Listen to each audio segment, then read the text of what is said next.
Frankie Manning was a dancer from Harlem. Started out dancing in the 30s and quickly ran the ranks of Lindy Hoppers and became arguably one of the best, if not the best, Lindy Hopper in the world. His dancing, his talents, and his creativity really shaped Lindy Hop as you know it. Probably a good half of the steps you see on the floor, Frankie probably had a hand in. If not, if he didn't make them up, he probably had a hand in it, or one of his friends did.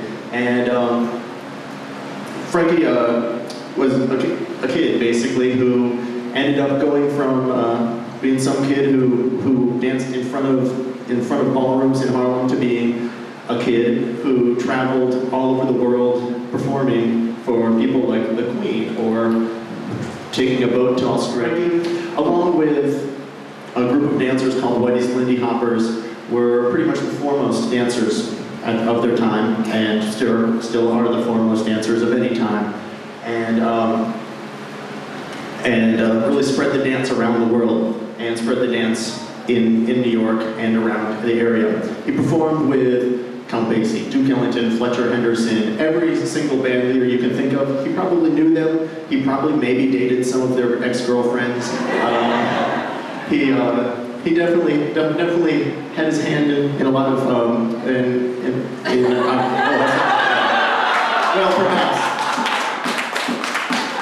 You can read his book. He'll talk about that stuff. I'm not gonna talk about that. But anyway, so Frankie, through his young life, was a dancer that brought dance around the world. Then after the war, he went and served for his country, and after the war, came back to having this sort of dance not really be something that could make him a living anymore. So he became a postal worker for 30 years, served diligently, until a group of dancers, it's hard to say who first, but a group of dancers brought him out of retirement in the 80s. And since then, this, for me, is when he really made his mark. Frankie, tirelessly, for the last 20 years, has been traveling around spreading the absolute joy of his life and of dancing. I say his life first because I think that was his kind of true gift. He certainly was a really talented dancer, but moreover, he really he showed you kind of. I took classes for him many times, and he showed you steps. He kind of showed you the same steps every time, but they never got old. And really, all he did, I think for me, his best gift was the ability to teach you how to love everything you do. I didn't spend a ton of time with Frankie, but I remember going to his 84th birthday party in Baltimore 11 years ago. And then we went to New York for his 85th birthday, so he was just a really big inspiration from the beginning.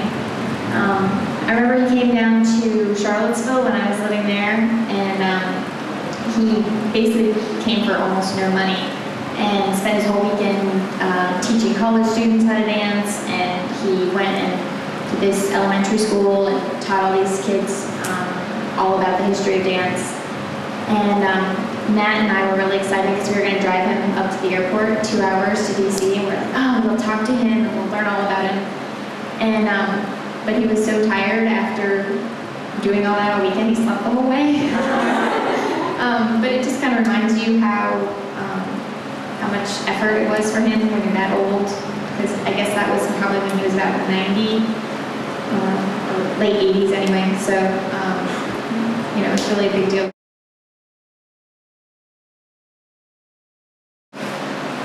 Frankie was this amazing dancer and this amazing choreographer and this amazing teacher.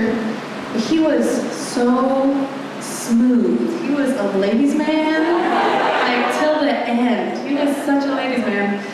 And I'll never forget, there was this question-answer session at B-Town a few years ago, and no one was asking a question. I was like, well, you know what? I should get up and ask a question because. So I got up and I was like, hey, Frankie, I know they did a lot of different styles of dance in the Savoy Ballroom, not just Lindy Hop. So was there any particular style you liked watching?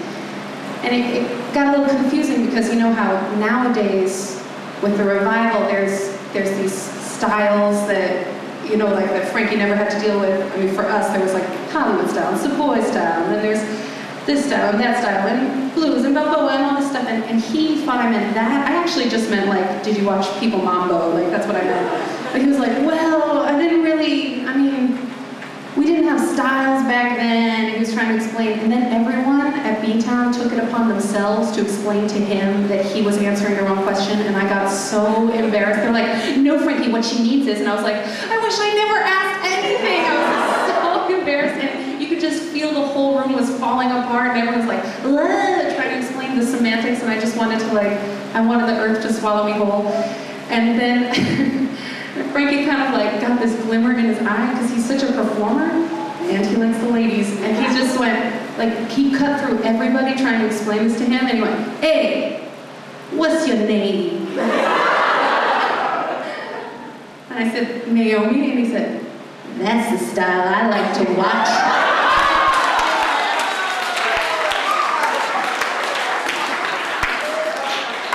And then he laughed, that Frankie laughed, and he like saved the day, and everyone laughed and clapped, and it was this great thing. And I tell you, for the rest of the week, I cannot tell you how many times Sky and Peter were like, man, Frankie hit on you!